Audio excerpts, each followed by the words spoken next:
खुश आमदीद। मैं मोहम्मद इमरान इस्तकबाल करता हूं आपका राजस्थान सरकार और वेदांता के CSR इनिशिएटिव ई कक्षा में, जिसके टेक्निकल पार्टनर हैं मिशन ज्ञान। आज के इस क्लास में मुताला करेंगे बच्चों हमारी दरसी किताब आईना अदब के हिस्सा नज़्म के सबक नंबर 14 का, जिस सबक का उन्वान है रोज़ाए ताजगंज।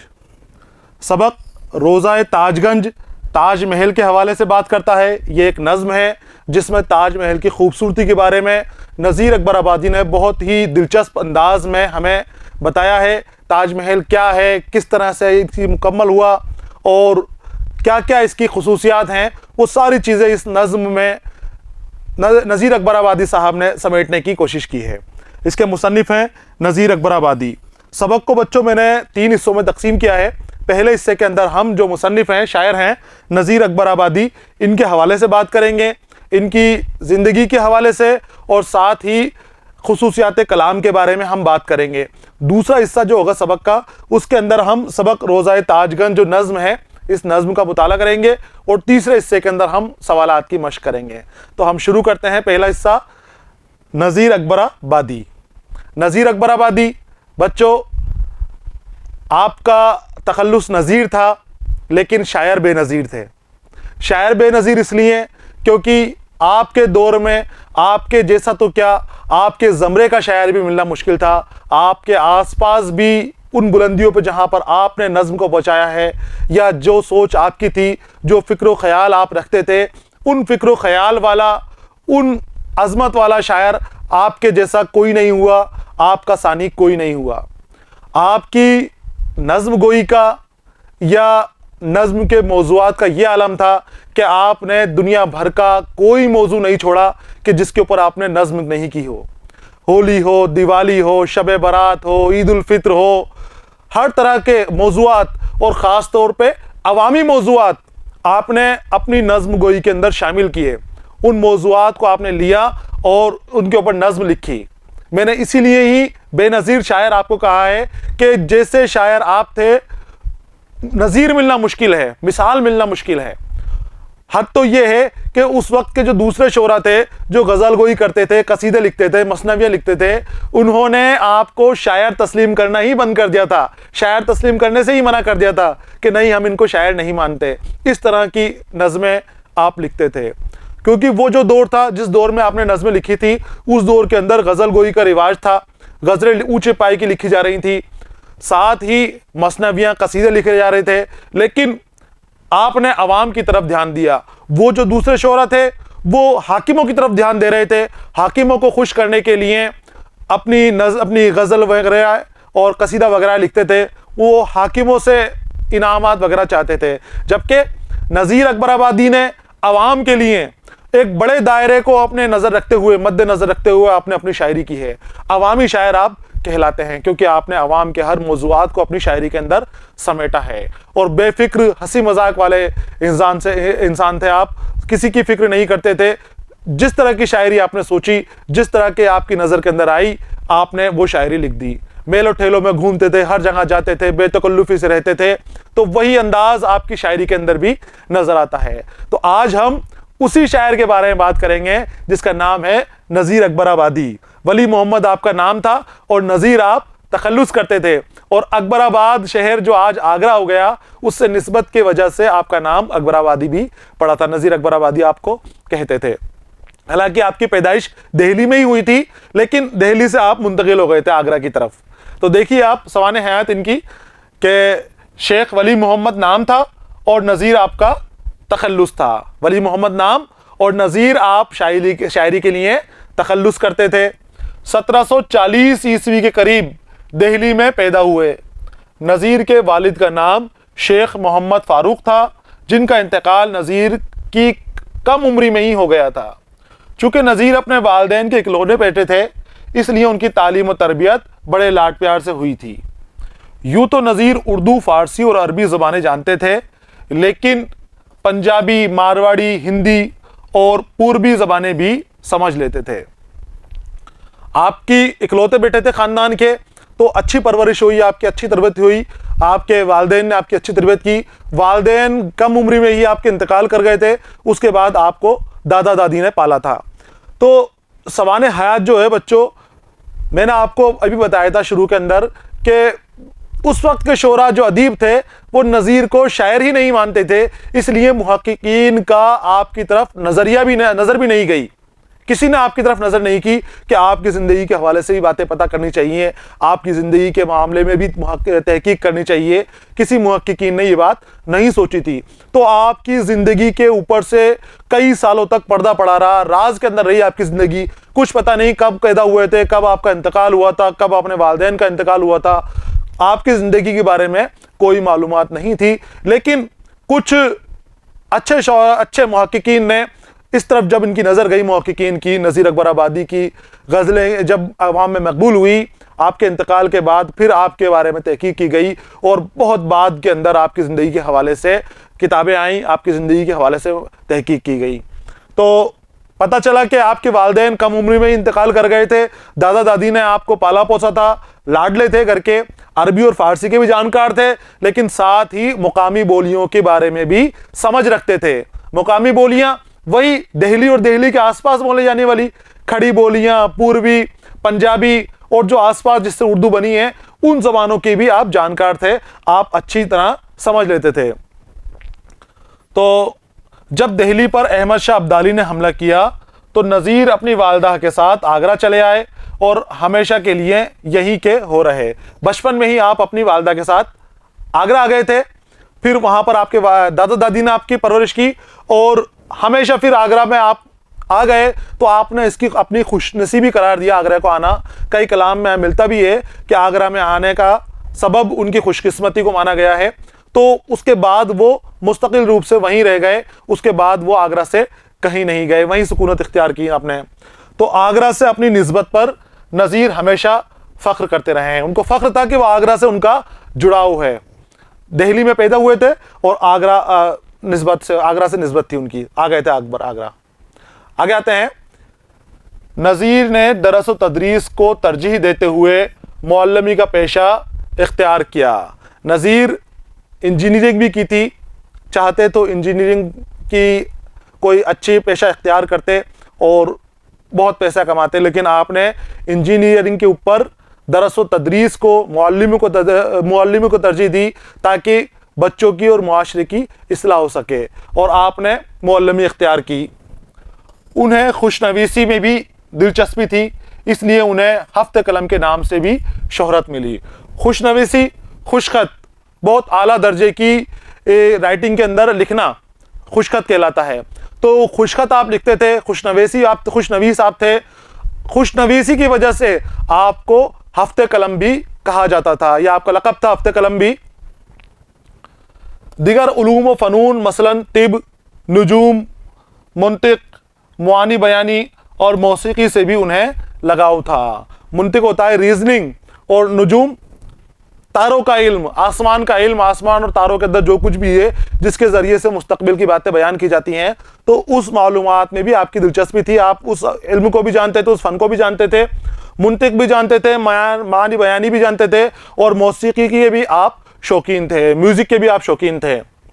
اس کے علاوہ ورزش اور سپاہ گیری میں بھی دخل رکھتے تھے۔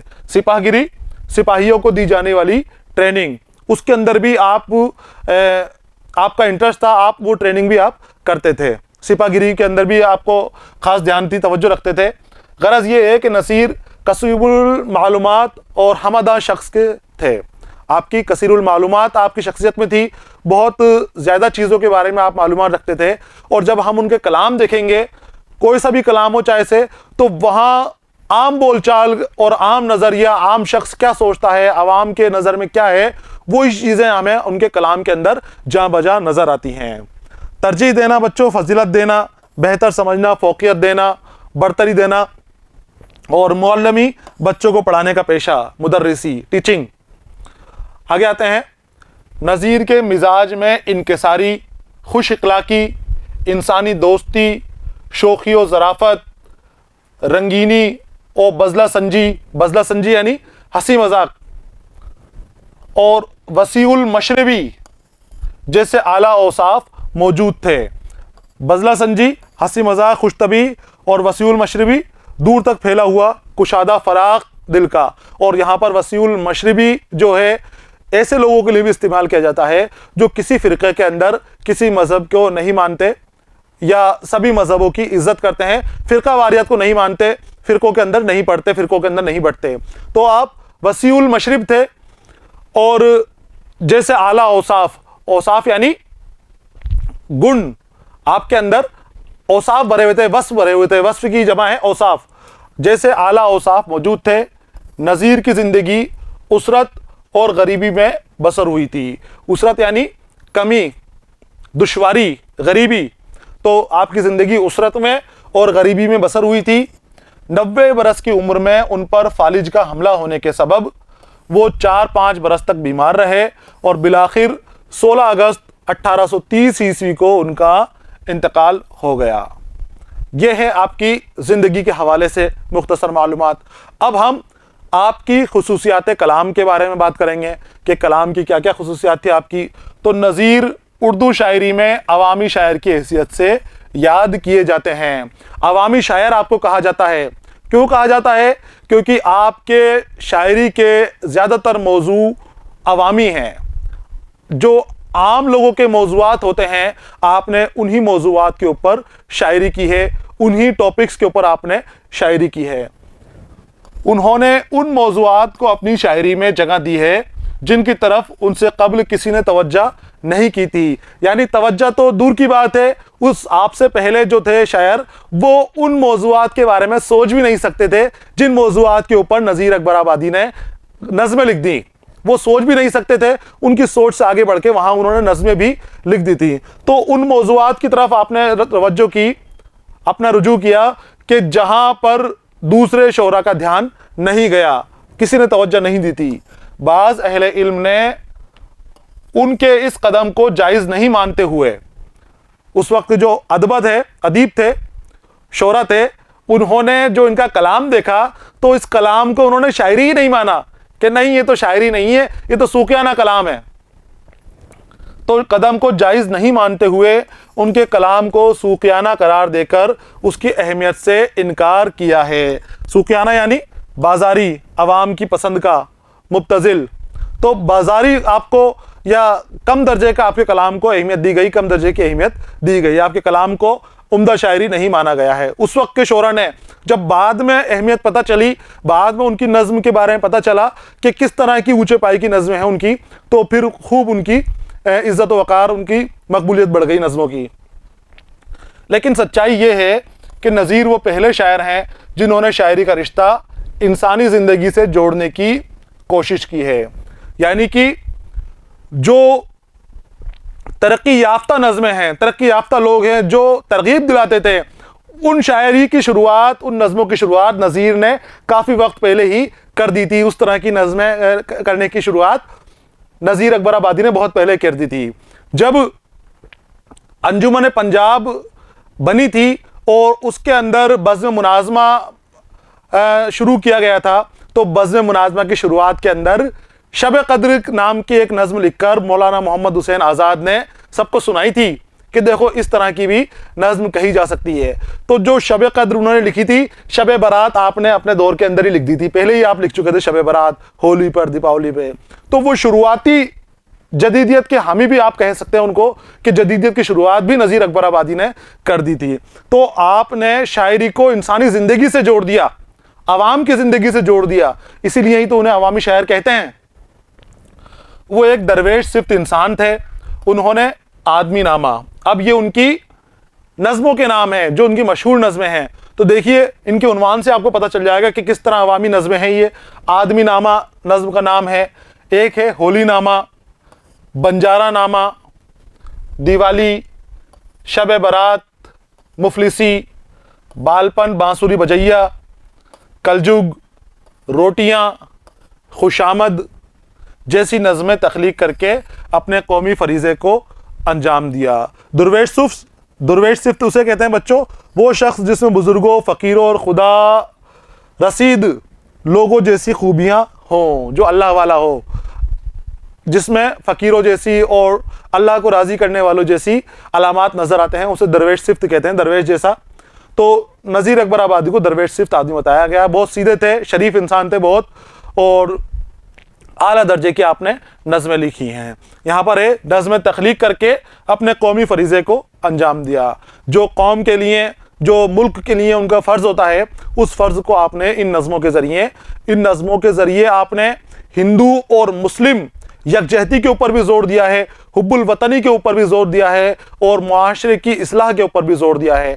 हर तरह के मौज़ूआत और हर तरह की फ़िक्र व तवज्जो आपके नज़मों के अंदर हमें जामजा नज़र आती है। आगे आते हैं हम कि यहाँ पर आप अपनी जो नज़्म है रोज़ा ताजगंज, उसके बारे में बात कर रहे हैं। यहाँ पर इनकी रोज़ा ताजगंज के बारे में कि उस रोज़े में क्या था, ताजमहल के बारे में क्या खूबियाँ हैं, ताजमहल क्या है। तो देखिए कि इस इमारत में लगे पत्थरों के दिल भी मोहब्बत की हरारत से धड़कते हैं। ये ताजमहल के बारे में कह रहे हैं कि ताजमहल के अंदर जो पत्थर लगे हुए हैं वो बेअैब हैं, खूबसूरत हैं, और ऐसा लगता है कि जैसे इन पत्थरों के दिल भी धड़कते हैं।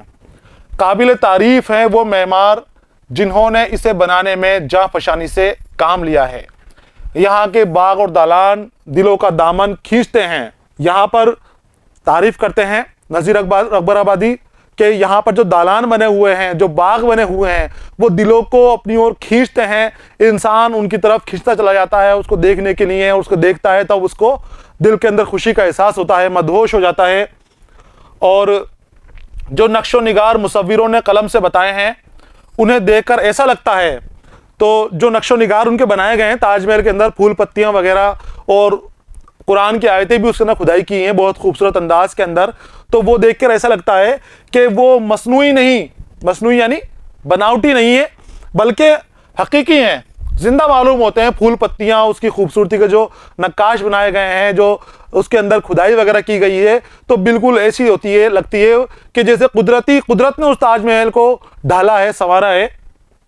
यहाँ बादे नसीम ऐसी चलती है जैसे ये गुलशन फिरदौस की खिड़की से आ रही हो। जो हवा चलती है यहाँ पर, बादे नसीम हवा, ठंडी हवा, तो सुबह की जो ठंडी हवा चलती है वो इतनी दिलकश मालूम होती है कि जैसे जन्नत की खिड़की खुल गई हो और जन्नत की खिड़की से ठंडी ठंडी हवाएं बह रही हों।